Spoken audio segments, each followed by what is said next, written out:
This is their 13x6 full layer cut Yaki straight brown highlight wig. This one is in the length 16 inches, and this is what it looks like straight out of the box. The highlights look really good. I am going to be styling this unit on my mannequin head because I want you guys to see exactly how I style the layers, because there are a lot of layers in the back and you really don't have to do too much. You just want to make sure you keep it nice and simple. So I'm going to be just using my flat iron, and it's all about the flick of the wrist. I'm just putting a very slight curl to it, nothing too heavy, but enough to where you can start to see those layers shine. Ooh, la, la. Ooh, la, la. La, la, la, la, la, la.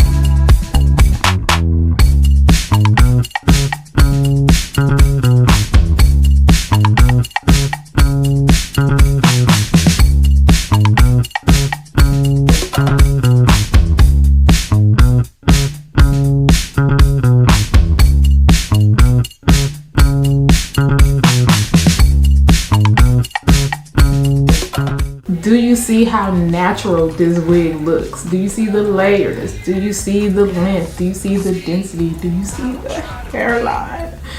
Do you see the hairline?